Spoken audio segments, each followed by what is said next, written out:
I'm back. I'm going to show you the line treatment that I used for these blocks on the other end that I'm going to use here.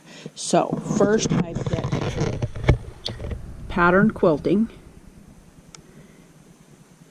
and I have offset set because I have my laser, and then I'm going to go ahead and set the points, and on this one I do the square and then I do the triangle. So I'm going to set the points and then I'm going to go ahead and start.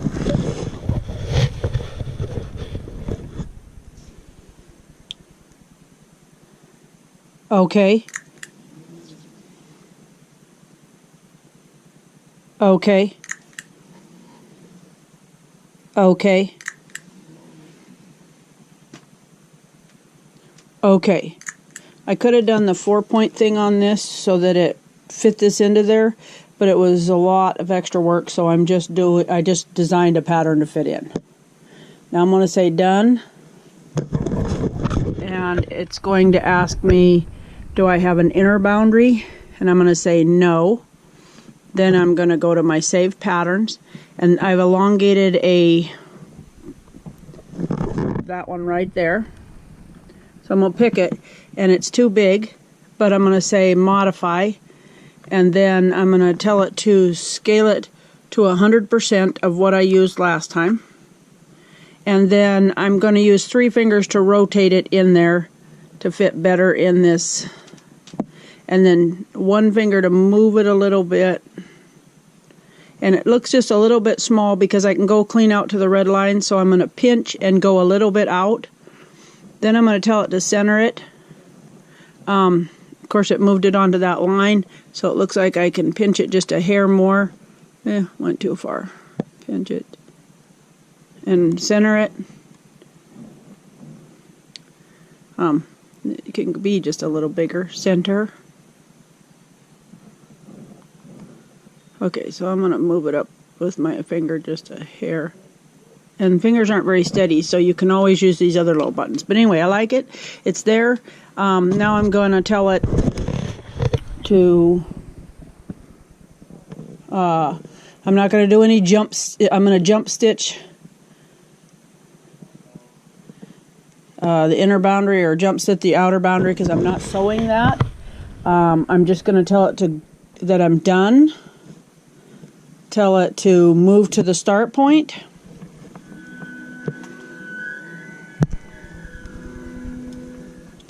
And as you can see, that's where it says it's going to start, where the little blue thing is. So I'm going to put my needle down, bring up my thread,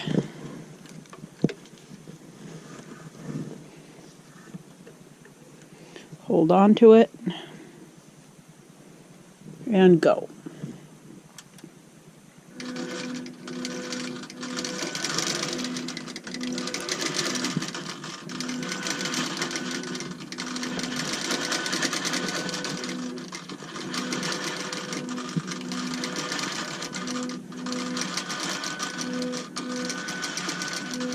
Live and learn. I probably wouldn't use this. I would have used the 4-point setting so it completely fit in the box. And I probably would have done all my boxes first before I did the stipple, so the stipple could come farther into the boxes. But practice, practice, practice. That's what I'm doing. Okay, so it's going to tie off because that's the first part of this pattern. It's going to beep and tell me it's done.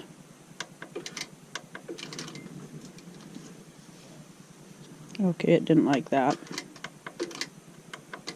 It just means my stitch regulator was behind me. Okay, pull up the bobbin thread. Tell it to continue, and it's going to go to the next place where it starts.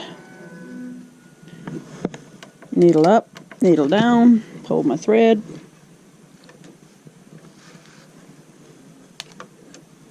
Tell it to go.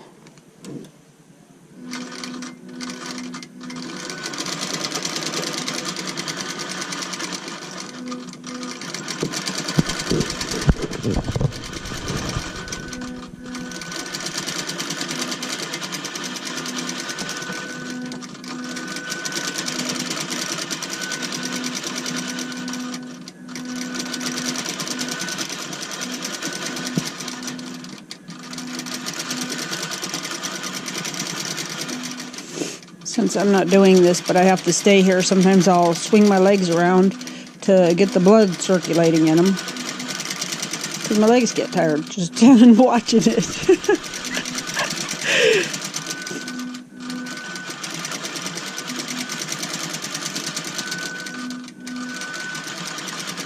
So this is doing feathers all the way around this little circly thing, and then it'll stop.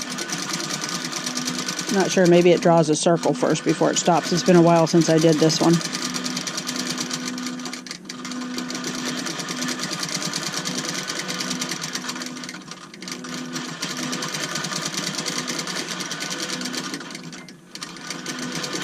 I think I only have to cut the thread one more time though.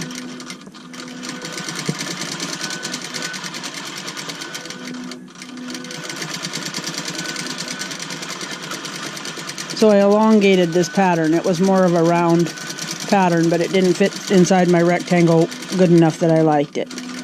Okay, so that's a stop point.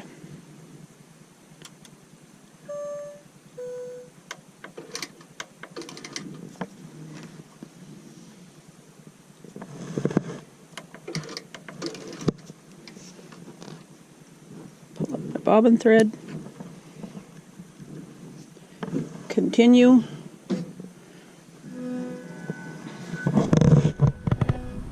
That's where it wants to go. So go get my bobbin thread. And I could kind of tell the direction it's going to go in so that I could be ready for that.